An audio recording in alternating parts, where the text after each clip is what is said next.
say preparation of solution, rate of dissolubility will be increases. तो अगर मैं exothermic में एक्चुअली होता क्या है बच्चों कि यहाँ पे एज आई सेड ऑर्गेनिक। दोस्तों welcome back to our channel. Guys हम लोग सोल्यूशन चैप्टर पढ़ रहे थे 12th स्टैंडर्ड का, राइट। हमने क्या क्या पढ़ा था उसमें? हमने पढ़ा था what is solution, what is solute, what is solvent, ठीक है। और उसके बाद हमने टाइप्स ऑफ सोल्यूशन भी प्रिपेयर किए थे based on number of component of the solution and based on the phase of the solute and solvent, right? ठीक है। सोल्यूशन क्या है बच्चों? चलो फटाफट रिकॉल कर लेते हैं 2 मिनट में। सोल्यूशन क्या है? Solution is a homogeneous mixture of 2 or more than 2 substance, बराबर है। Solution generally form by mixing solute and solvent. What is solute? तो solute is a component of the solution which present in a lower proportion, and solvent क्या है? Component of a solution present in a higher proportion. Okay चलो उसके बाद फिर हमने complete किया था types of solution. Types of solution में हमने पढ़ा था based on number of component, binary solution, ternary solution, quaternary solution, and based on the nature of a solute and solvent there are total 9 types of solution we have seen, right. Okay अब चले जाते हैं for the further topic that is the capacity of a solution to dissolve solute. Okay अब बच्चों आज के इस video में हम लोग पढ़ेंगे कि सोल्यूट डिसॉल्व करेंगे हम लोग this one into the solvent, ठीक है। तो कौन से टाइप के सोल्यूशन मिलते हैं हमें, ओके कौन से टाइप के सॉल्यूशंस प्रिपेयर हो जाता है, कितना amount of a solute generally dissolve होता है in a given quantity of a solvent और given amount of a solvent, that also will going to see in today's lecture only, ठीक है। तो गाइस स्टार्ट करते हैं with this one only, that is the capacity of a solution to dissolve solute, ठीक है। अब देखो बच्चों, whenever you put a solute into the solvent, ठीक है, we will get definitely the solution, हमें solution तो मिल जाएगा, no doubt about that, बराबर है। अब solution मिलेगा तब जनरली 2 प्रोसेस बच्चों होती रहती हैं, ओके 2 प्रोसेस यहाँ पे लिखा है मैंने, one is dissolution, second one is crystallization, ठीक है। क्या होगा? एक तो डिसोल्यूशन होगा, दूसरी चीज क्या होगी बच्चों? क्रिस्टलाइजेशन होगा, राइट। अब डिसोल्यूशन यानी क्या और क्रिस्टलाइजेशन यानी क्या, वो भी हम लोग पढ़ लेते हैं। Okay whenever you put a solid solute, okay I am talking about solid solute into the solvent, ठीक है, वहां पे पहले तो वो solid solute particle size reduce कर लेगा खुद की, बराबर है। As the particle size reduce कर लेगा, what will happen over there?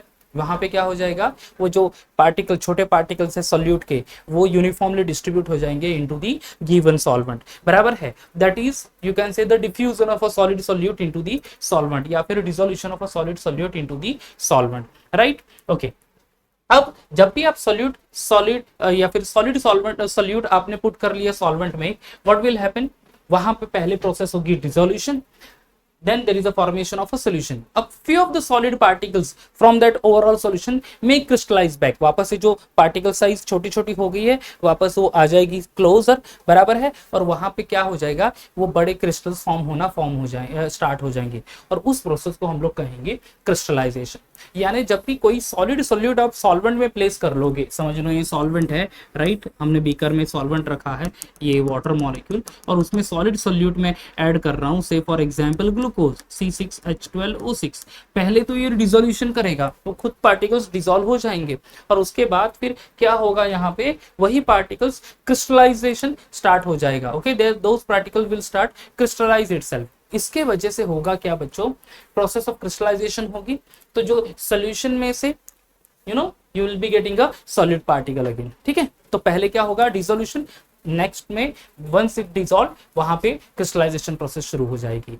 अब बच्चों initially at the start of the say preparation of solution, rate of dissolution will be higher, dissolution का रेट हायर होगा, यानी आप सोल्यूट को पुट करोगे इनटू द सॉल्वेंट, जल्दी से वो डिसॉल्व हो जाएगा, and rate of crystallization will be low, बराबर है। वही सोल्यूट पार्टिकल्स वापस से क्रिस्टलाइज होंगे, मतलब वही come back into the solid state, that rate will be lower.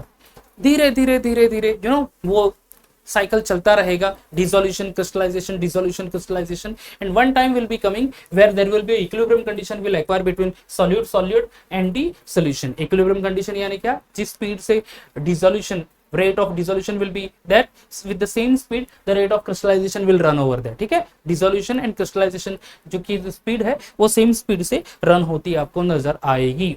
अभी उसके वजह से आपको कुछ टाइप ऑफ सॉल्यूशंस मिलेंगे, ठीक है, उसकी वजह से कुछ आप टाइप को सॉल्यूशंस मिलेंगे और उसी यहाँ पे हम लोग बेसिकली लर्न करने वाले हैं। One is saturated solution and other one is super saturated solution. एक और टाइप ऑफ सॉल्यूशन है दैट इज अनसैचुरेटेड सॉल्यूशन, वो भी हम लोग यहाँ पे डिस्कस करेंगे। तो समझ गए कि इस तरह से सॉल्यूशन फॉर्म होगा।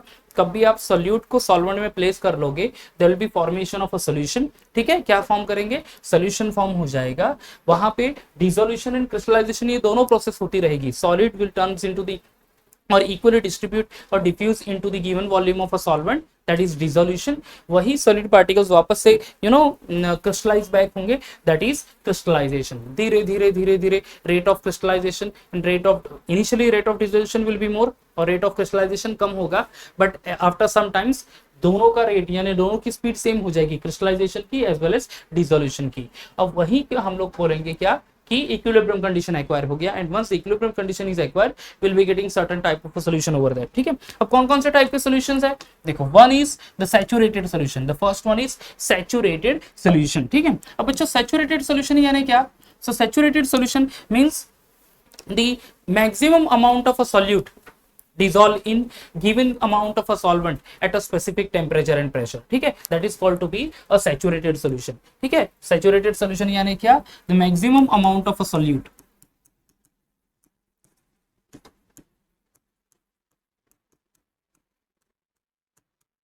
okay, maximum amount of a solute dissolve in given amount of a solvent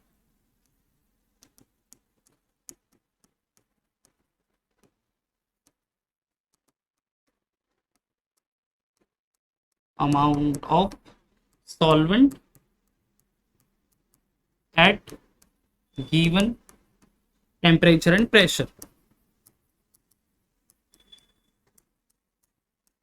at given temperature and pressure, so that is called to be saturated solution। बच्चों आपने बहुत बार देखा होगा कि से आपने लैब में जब 11th स्टैंडर्ड में आपने प्रैक्टिकल किए होंगे, लैब के रैक पर सॉल्यूशंस रखे होते हैं, जो स्टॉपर बॉटल होते हैं उसमें जो सॉल्यूशंस है, कभी कभार नीचे आपको सॉलिड मटेरियल दिख रहा होगा उसी सॉल्यूशन में। ठीक है, इसका मतलब क्या हुआ वहां पे कि हमने एक समझ लो एक बीकर में या फिर वहां पे सॉल्यूशन जब प्रिपेयर करते होंगे तो वो सॉल्यूशन में maximum quantity of solute add कर लिए उसमें, due to that amount of solute is more, वहां पे क्या हो गया, सैचुरेटेड सॉल्यूशन फॉर्म हो गया।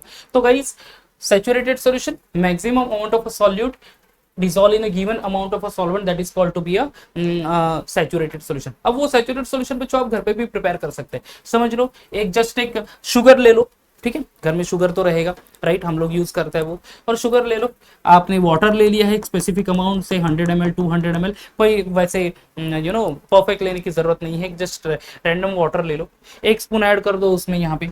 ठीक है, क्या होगा, वो शुगर पार्टिकल डिसॉल्व हो जाएंगे। दूसरी स्पून ऐड कर दो, स्टर कर लो अच्छे से, वापस से वो डिसॉल्व हो जाएगी। थर्ड स्पून ऐड कर लो, शुगर पार्टिकल्स के वो ऐड कर डिसॉल्व हो जाएंगे। फोर्थ स्पून जब ऐड करेंगे हम लोग, शायद से वो शुगर पार्टिकल है वो वहां पे डिसॉल्व होंगे नहीं, and those particle will remain as it is in the solid state. ठीक है, अब वहां पे एक्चुअली होगा क्या, हमें ऐसा लगता है कि वो शुगर पार्टिकल डिसॉल्व नहीं हो, बट एक्चुअली बच्चों होता है वहां पे राइट, जहां पे पहले वो पार्टिकल डिसॉल्व हो जाएंगे, तुरंत बाद वो क्रिस्टलाइज हो जाएंगे। ठीक है, पार्टिकल डिसॉल्व होंगे और तुरंत बाद वो उसका क्रिस्टलाइजेशन प्रोसेस होगा। इसकी वजह से क्या होता है, हमें क्या लगता है कि वो पार्टिकल डिसॉल्व हुए ही नहीं। तो ऐसे सॉल्यूशन में जब हम लोग extra quantity of solute add करते रहेंगे तो वो पार्टिकल या फिर वो सॉलिड पार्टिकल डिसॉल्व होंगे ही नहीं वहां पे, या फिर डिसॉल्व होते नहीं वहां पे राइट, जहां पे rate of crystallization will be more than the rate of dissolution. उसी सॉल्यूशन को हम लोग एक्चुअली कहेंगे सैचुरेटेड सॉल्यूशन। आई होप आपको सैचुरेटेड सॉल्यूशन का कॉन्सेप्ट क्लियर आ गया होगा, और आपको अगर प्रिपेयर करना है सैचुरेटेड सॉल्यूशन तो आप घर पे भी प्रिपेयर करते हो, एक स्मॉल क्वांटिटी ऑफ सॉल्वेंट लेना है और उसमें शुगर ऐड करो, शुगर ऐड करो, शुगर ऐड करते जाओ, डिसॉल्व करते जाओ, एक सर्टेन लिमिट के बाद वो शुगर पार्टिकल डिसॉल्व नहीं होंगे right, no, so that is called to be a saturated solution. तो उसमें हम लोग डेफिनेट कैसे करेंगे उसको, the maximum amount of a solute dissolve in a given amount of a solvent at a given temperature and pressure, that is called to be saturated solution। समझ लो वही solution है, सैचुरेटेड सॉल्यूशन है अपने पास, और extra amount of a solute हम लोग add करते जाएंगे तो ओके फर्दर उसका डिसोल्यूशन होगा ही नहीं, so that is actually called to be a super saturated solution. तो सुपर सैचुरेटेड सॉल्यूशन बच्चों क्या हुआ, this is the super saturated solution means the greater amount of a solute present in equilibrium condition, okay, the greater amount of a solute which present at the equilibrium between solute solvent and the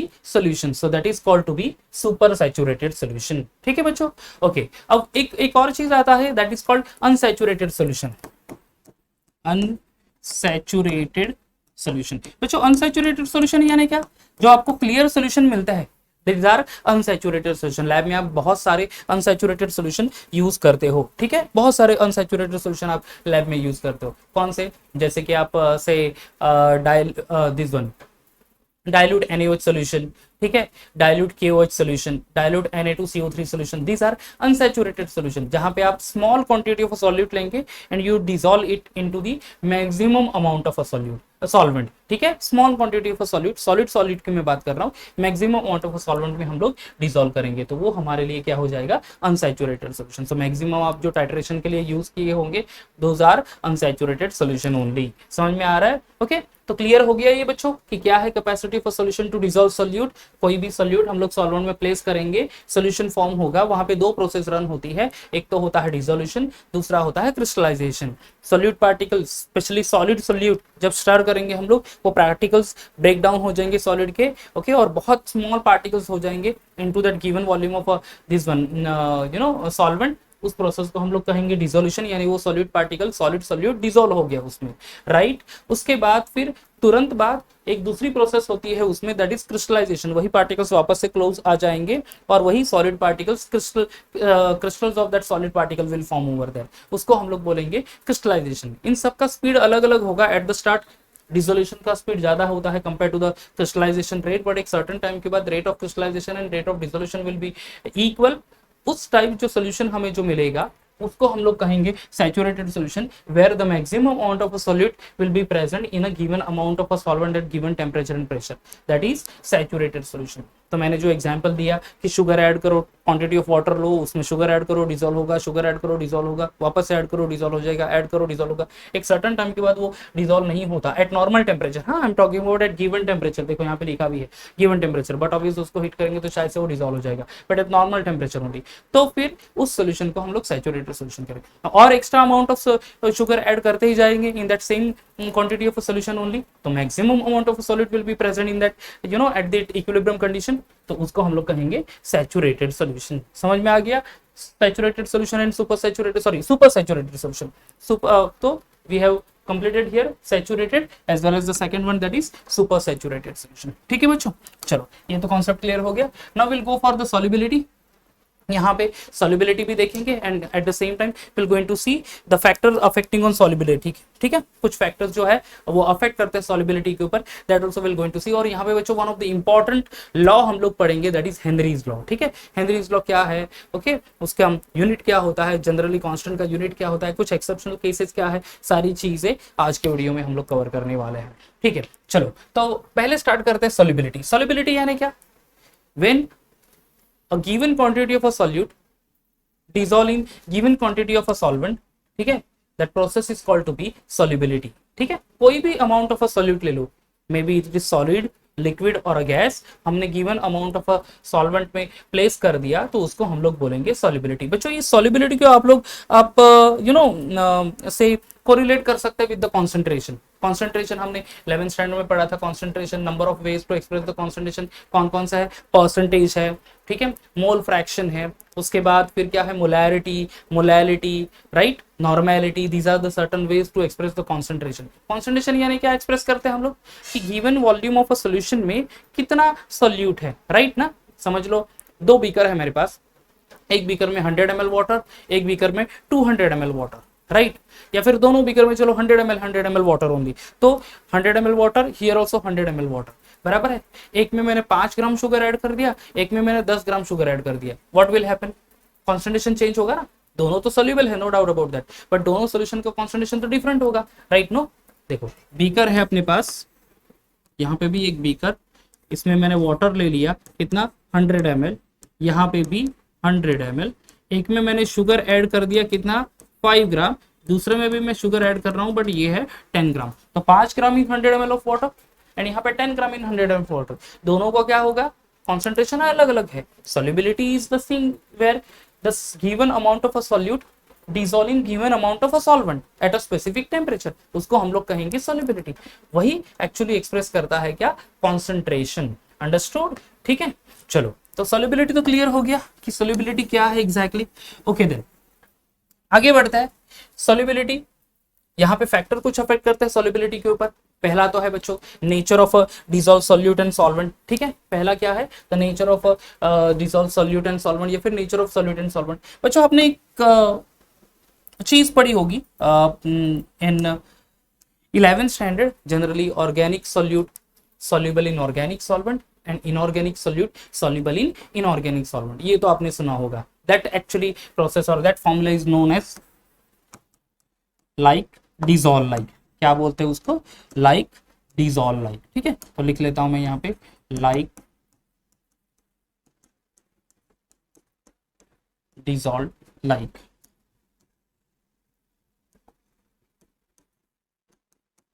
okay, like dissolve like. अब like dissolve like में actually होता क्या है बच्चों कि यहाँ पे as I said organic solute soluble in organic solvent and inorganic solute soluble in inorganic solvent.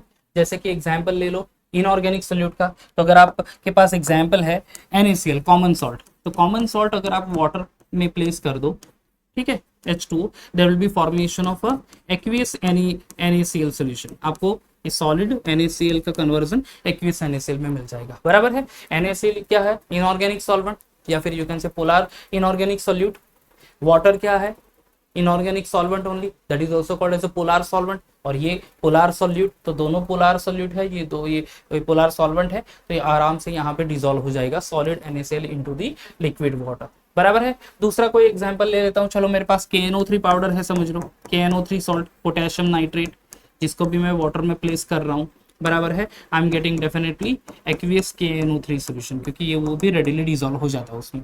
क्यों, क्योंकि KNO3 is inorganic compound and water is inorganic solvent, ठीक है। तो कोई भी इनऑर्गेनिक सोल्यूट अगर आप इनऑर्गेनिक सॉल्वेंट में प्लेस कर दो, एनी इनऑर्गेनिक सॉल्वेंट, आपको पता चल जाएगा कि वो इनऑर्गेनिक सॉल्यूट आराम से सोल्यूबल हो जाता है। So that formula is called to be like dissolve like formula. समझ में आ रहा है? ओके, अगर आपने से ऑर्गेनिक कंपाउंड ले लिए, ठीक है, ऑर्गेनिक कंपाउंड में समझ लो आप ले रहे हो से पेंट, राइट, तो पेंट किस में सॉल्युबल होता है, पेंट सॉल्युबल होगा इसमें यू कैन से इनटू दी से ईथर या फिर कोई अल्कोहल, ऐसे ऑर्गेनिक सॉल्वेंट में, राइट। तो organic solute is soluble in organic solvent only. तो ये नेचर बहुत इंपॉर्टेंट और बहुत मैटर करता है कि कौन से टाइप का सॉल्यूट है अपने पास एंड कौन सा टाइप का सॉल्वेंट है अपने पास, तभी वो पर्टिकुलर सॉल्यूट पर्टिकुलर सॉल्वेंट में सॉल्युबल होगा। समझ में आ गया? ओके, ये तो इनऑर्गेनिक के कंपाउंड ले लिए मेरे पास, समझ लो कोलेस्ट्रॉल है,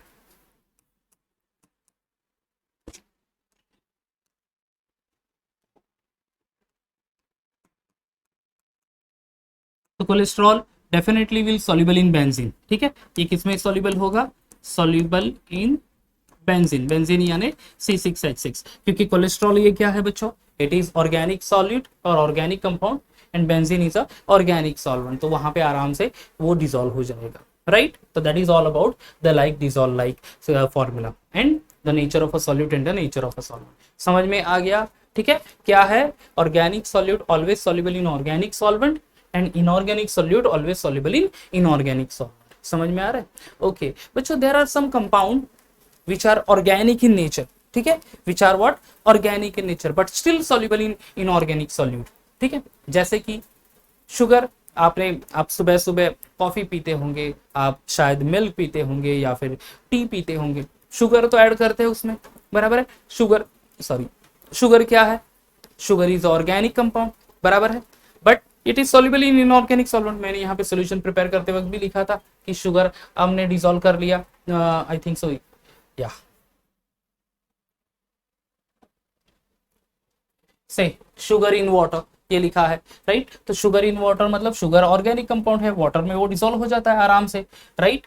तो फिर ऐसा क्यों होगा, ethanol, alcohol, specially alcohol is organic compound, water में तो डिसॉल्व हो जाता है बॉस वो इजीली, राइट, नो, ओके। तो ethanol soluble in water, then say sugar soluble in water, even urea fertilizer है, राइट। यूरिया का फॉर्मूला क्या है, NH2CO NH2, आराम से डिसॉल्व हो जाता है, ओके, जनरली फार्मर यूज करता है एज अ फर्टिलाइजर यूरिया को। तो यूरिया अगर खेतों में डालता है तो वो पानी में डिसॉल्व हो जाता है एंड देन आफ्टर वो जो वट एवर क्रॉप्स है उसको आराम से मिल जाता है वो, राइट नो। ओके, तो यूरिया हो गया, ठीक है। कौन कौन से सब्सटेंस है? Urea, sugar, alcohol. बच्चों ये जो सारे सब्सटेंस है, जो मैंने नाम लिखे यहाँ पे, ये सारे ऑर्गेनिक कंपाउंड है but still soluble in water.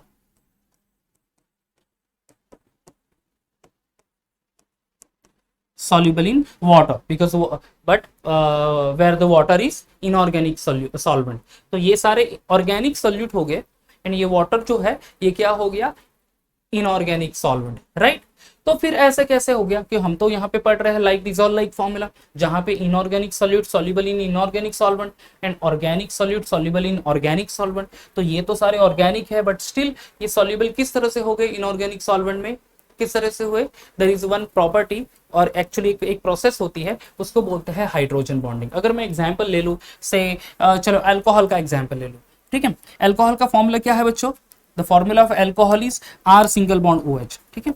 R single bond O single bond H, right. This is the formula और जनरल फॉर्मूला ऑफ अल्कोहल। आपने ऑर्गेनिक केमिस्ट्री 11th स्टैंडर्ड का जो चैप्टर पढ़ा होगा, जहाँ पे द स्ट्रक्चरल फॉर्मूला पढ़ा होगा या फिर फंक्शनल ग्रुप पढ़े होंगे, वहां पे आपने ये देखा होगा ROH, ठीक है। अब यहाँ पे ये ROH लिख सकते हैं या फिर R single bond O single bond H। अब यहाँ पे मैं ले लेता हूं ये वाटर का H2O single oxygen and 2 hydrogen atoms are attach होते हैं, बराबर है। अब इसमें होगा क्या बच्चों कि ये हाइड्रोजन एटम है अल्कोहल का, right, it will attracted towards the oxygen atom of water, ठीक है। अब ऐसा क्यों होता है बच्चों? क्योंकि यहाँ पे देखो अल्कोहल में भी ऑक्सीजन है, तो ऑक्सीजन को मिलता है यहाँ पे पार्शियल पॉजिटिव चार्ज, ये हाइड्रोजन को पार्शियल नेगेटिव चार्ज। यहाँ पे आई एम सॉरी उल्टा लिख दिया मैंने, oxygen partial negative charge and यहाँ पे हाइड्रोजन पार्शियल पॉजिटिव चार्ज, ठीक है। नेगेटिव पार्शियल पॉजिटिव, यहाँ पे भी ऑक्सीजन को partial negative charge, hydrogen partial positive, ये भी partial positive charge.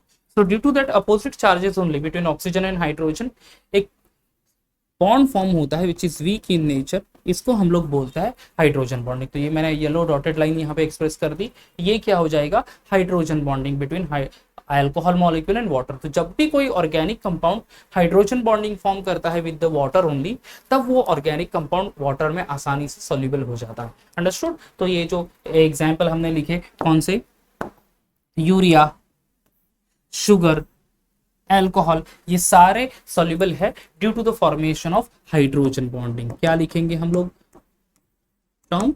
Due to the formation of hydrogen bonding. समझ में आ गया बच्चों? ठीक है, तो बेसिकली क्या याद रखेंगे? Inorganic solute soluble in inorganic solvent, organic solute soluble in organic solvent, but few of the organic solute do soluble in inorganic solvent like water due to the presence of hydrogen bonding. क्यों? क्योंकि hydrogen bonding form. Clear हो गया? चलो आगे बढ़ते हैं। Now next the effect of temperature on solubility, ठीक है। Effect of temperature on solubility, तो यहाँ पे हम लोग बच्चों पढ़ेंगे the effect of temperature of solubility on solid solute as well as gaseous solute, ठीक है। Solid solute as well as gaseous solute. अब देखो बच्चों फॉर सॉलिड सॉल्यूट के लिए लिख लेते हैं, फॉर सॉलिड सॉल्यूट।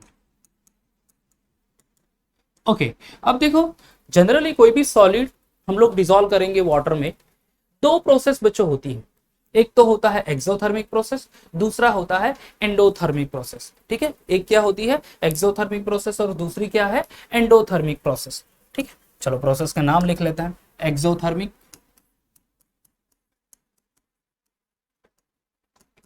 और दूसरी endothermic. Now exothermic and endothermic में एग्जाम्पल भी लिख लेता हूं मैं। चलो एक्सोथर्मिक प्रोसेस यानी क्या? The process where heat energy is given out to the atmosphere, ठीक है। एक्सोथर्मिक प्रोसेस में क्या होगा कि एनर्जी रिलीज होती है from the reaction system and gives into the surrounding only. And endothermic process में क्या होगा? The energy from the surrounding absorb by the system only, यानी जो भी रिएक्शन सिस्टम है, रिएक्शन कंपोनेंट है, वो एनर्जी को क्या करेंगे, एब्जॉर्ब करेंगे फ्रॉम द सराउंडिंग। ठीक है, तो सिंपली एक्सोथर्मिक रिएक्शन 10th में पढ़ा भी है हमने, एक्सोथर्मिक रिएक्शन 11th में भी पढ़ा है। ये चीज क्या है, heat is given out to the atmosphere and endothermic reaction heat absorbed, right. Okay, अब देखो एक प्रोसेस, एक एग्जांपल लिख लेता हूं मैं एक्सोथर्मिक एंड एंडोथर्मिक प्रोसेस की। मेरे पास अगर NaOH है, NaOH सॉलिड, अगर मैं NaOH को वाटर में डिसॉल्व कर लूं, I am getting aqueous NaOH solution, जहां पे Na प्लस आइंस होगा एंड OH माइनस आइन होगा, Na plus ions in aqueous state and OH minus ions in aqueous state. ठीक है, अब बच्चों यहाँ पे कुछ एनर्जी रिलीज होगी, तो मैं सिंपली लिखूंगा यहाँ पे delta H is equal to negative. ठीक है, डेल्टा H नेगेटिव। बच्चों डेल्टा H यानी क्या, that is the enthalpy of reaction. Okay, जब भी रिएक्टेंट प्रोडक्ट में फॉर्म हो जाएगा तो change of enthalpy, change of energy during the reaction system, उसको हम लोग कहेंगे enthalpy of reaction, denoted by sign H। Delta H यानी चेंज इन एंथैल्पी, बराबर है। तो यहाँ पे डेल्टा H नेगेटिव होगा। नेगेटिव यानी क्या, लॉस ऑफ एनर्जी। ठीक है, नेगेटिव यानी क्या, लॉस ऑफ एनर्जी। तो जैसे हमने पढ़ा एक्सोथर्मिक रिएक्शन में क्या होता है बच्चों, एक्सोथर्मिक रिएक्शन यानी loss of energy only, loss of heat energy, so that is express by delta H, negative sign. ठीक है, ये हो गया। Now next is endothermic process. अब एंडोथर्मिक प्रोसेस में हीट एब्जॉर्ब किया जाएगा। समझ लो मेरे पास KNO3 सॉलिड है, ठीक है, KNO3 सॉलिड मटेरियल वाटर में प्लेस कर रहा हूं मैं। ठीक है, I am getting reversible arrow नहीं होगा यहाँ पे,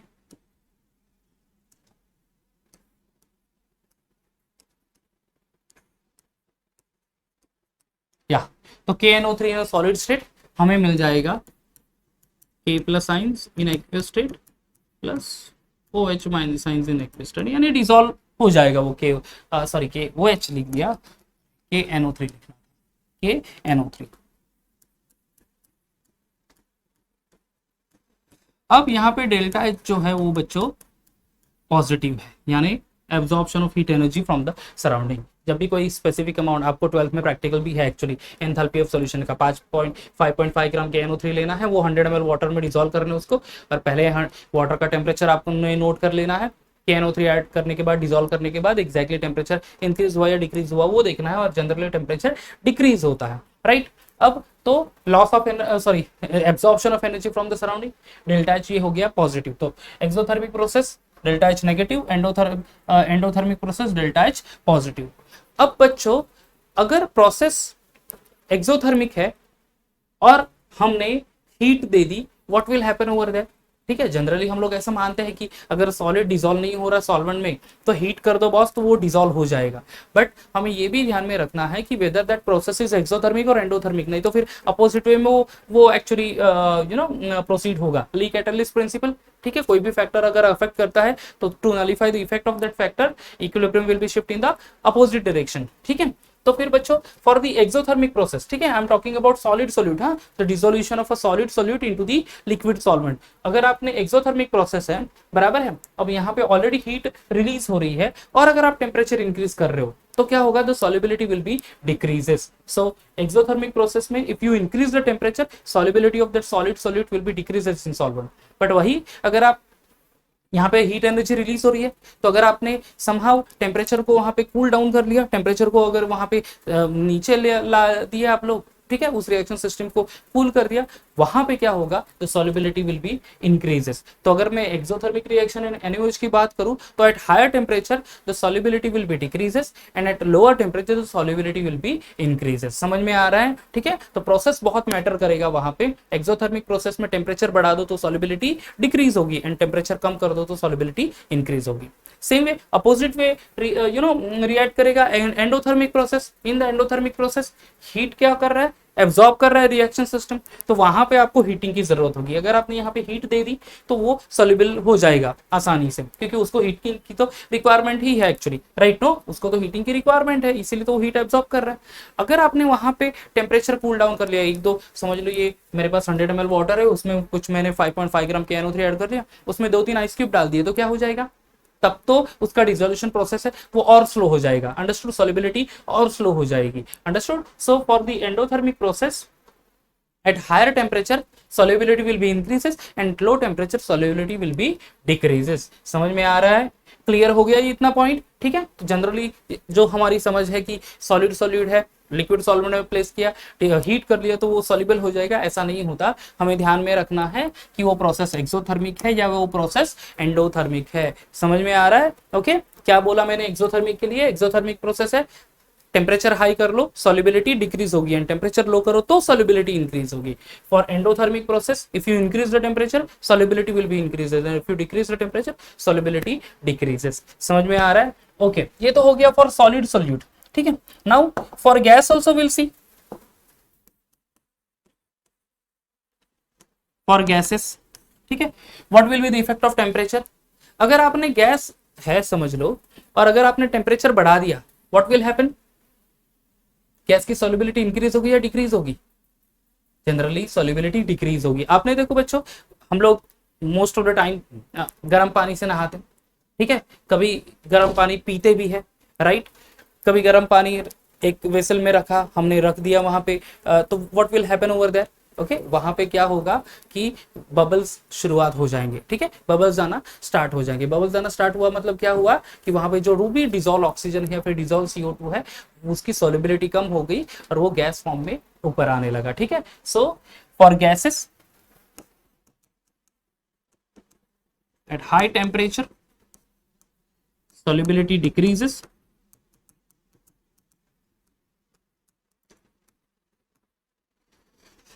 and at low temperature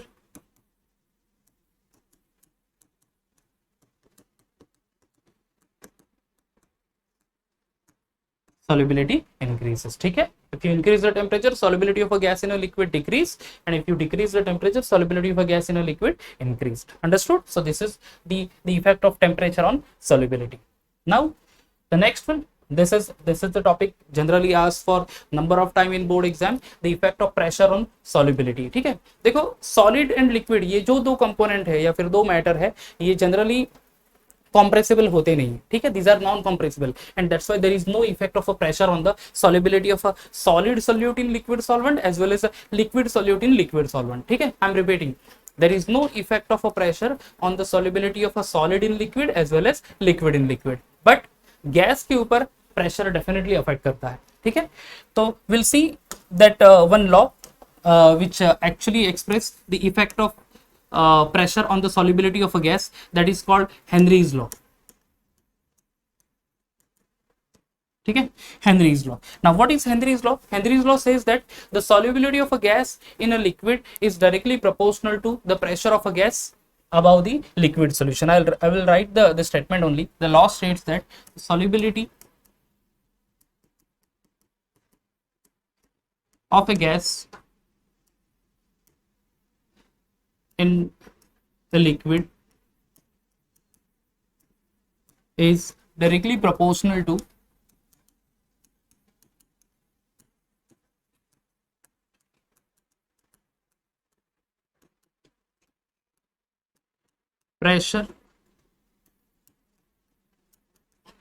pressure of gas over the solution.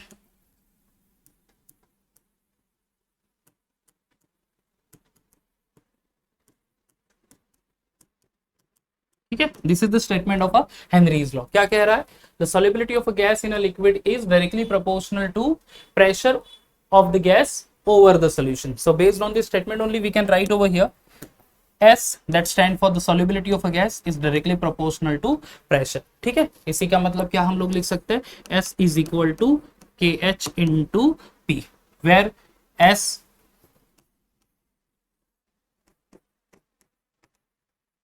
is nothing but solubility of a gas,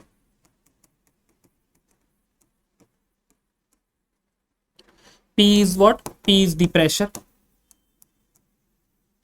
of a gas in a bar, and KH, that is called constant. The name is Henry's law constant.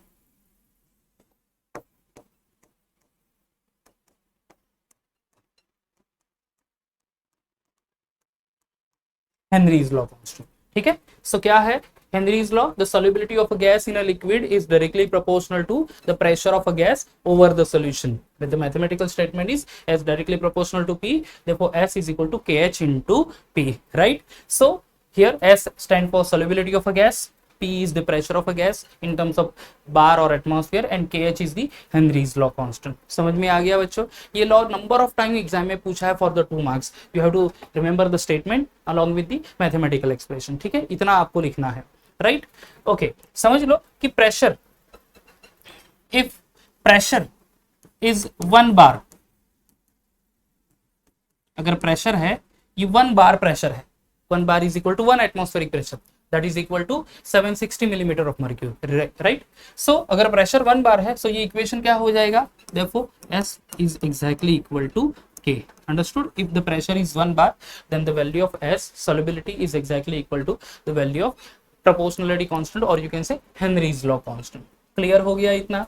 ठीक है, समझ गए क्या है Henry's law constant? Solubility of a gas in a liquid is directly proportional to the pressure of a gas over the solution, as directly proportional to.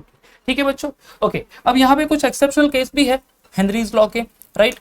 तो exception to the Henry's law, that also will see guys. The CO2 gas, या फिर से one more is there like ammonia gas. So ammonia and CO2 gas, these are the 2 exceptional cases. Where क्यों exceptional case है solubility के लिए? Because you know when you put CO2 gas into the water, अगर आप CO2 gas water में place कर लोगे, ठीक है, what will happen over there? There will be formation of a gas, sorry, solution that is called to be H2CO3. ठीक है, water में अगर आप प्लेस करोगे CO2, तो CO2 एक्चुअली रिएक्ट हो जाएगा वाटर के साथ, and there will be formation of a H2CO3. देखो 2 हाइड्रोजन है, एक carbon, oxygen 3 atom, H2CO3. This H2CO3 is known as carbonic acid. क्या बोलते हैं इसको? Carbonic acid. यानी वो रिएक्ट हो गया वाटर के साथ और कार्बोनिक एसिड फॉर्म कर लिया. So no you know sort of effect of pressure on the solubility of gas. Even same case happen with the ammonia also. जहां पे अमोनिया है, वाटर में आप प्लेस कर दो, आपको मिल जाएगा बच्चों अमोनियम हाइड्रोक्साइड, NH4OH. ठीक है, अमोनियम हाइड्रोक्साइड. यानी सिंपली वाटर है, वाटर के साथ CO2, तो CO2 रिएक्ट हो जाएगा. Even ammonia also get reacted over there with the water, and that's why you know we can not apply the Henry's law for the solubility of a CO2 gas as well as the ammonia gas. तो ये 2 exceptional case हो गए, but rest of the gases इसके लिए आसानी से you know Henry's law apply होता है. सो गाइस, समर सीजन में हम लोग बहुत सारा सॉफ्ट ड्रिंक पीते हैं, राइट ना? Soft drink is actually the preparation of soft drink is based on this particular thing only. क्या होता है, सॉफ्ट ड्रिंक की बॉटल ओपन कर लो, गैस निकलता है, कुछ आवाज आती है, मतलब क्या? CO2 गैस जो डिसॉल्व फॉर्म में है वो निकल गया. क्यों निकल गया? क्योंकि जो प्रेशर मेंटेन किया था you know in a close bottle only, जैसे ही हम लोग कैप ओपन करते हैं तो वो प्रेशर रिलीज हो जाता है. Once the pressure release, pressure is decreases, solubility of a gas in a liquid is also decreases, and at higher pressure वो जो सॉल्युबिलिटी है CO2 की वो प्रॉपरली मेंटेन है. कभी कभार जो बड़ी बॉटल लाते हैं, ओपन कर लेते हैं, पी लेते हैं, या फिर ग्लास में रख दो, वापस से तुरंत बंद कर लेते हैं. क्यों बोलते हैं हम लोग? जनरली बोलते हैं ना कि गैस उड़ जाएगा. गैस उड़ जाएगा मतलब ही एक्चुअली सॉल्युबिलिटी वहां पे कम हो जाएगी CO2 की इनटू दैट सॉल्यूशन ओनली. ठीक है, so that preparation of a CO2 sorry this soft drink is actually based on Henry's law. ठीक है guys, so here we end this session, here we end this topic over here, जहां पे आज के दिन हमने कंप्लीट कर लिया क्या है solubility, factors affect this one, sorry this one, capacity of a solution to dissolve solute, जिसमें हमने टाइप्स ऑफ सॉल्यूशन पढ़ा, saturated, super saturated solution, and then after हमने कंप्लीट कर लिया क्या है solubility and the factor affecting on solubility. कितने factor है? Nature of solute and solvent, like dissolve like formula याद रखना है, inorganic solute to inorganic solvent, organic solute to organic solvent, but few of the organic solute do soluble in inorganic solvent due to hydrogen bonding. इतनी चीज याद रखनी है, right? Then the effect of temperature, generally 2 process के लिए हम लोग learn करेंगे. वेयर एक्सोथर्मिक प्रोसेस में if you increase the temperature, solubility decrease, and by decreasing the temperature only the solubility will be increases. ठीक है, and for the endothermic process, increasing temperature solubility will increase, and at lower temperature solubility will be increases, and these are the 2 things for the solid solute. where अगर गैस है तो higher temperature पे solubility gas की decrease हो जाएगी, and low temperature पे उसकी सॉल्युबिलिटी बढ़ेगी, right? Last one, effect of pressure, जहां पे हेनरीज लॉ पढ़ा हमने, तो solubility of a gas in a liquid directly proportional to the pressure of a gas over the solution as directly proportional to P, ठीक है। And these are the two gases which are exception to the Henry's law, CO2 as well as ammonia. क्यों? क्योंकि वो water के साथ react होके corresponding substance form कर लेंगे। Understood guys? So here we end the session, next lecture में और न्यू टॉपिक के साथ आ जाएंगे। तब बाय बाय, टेक केयर।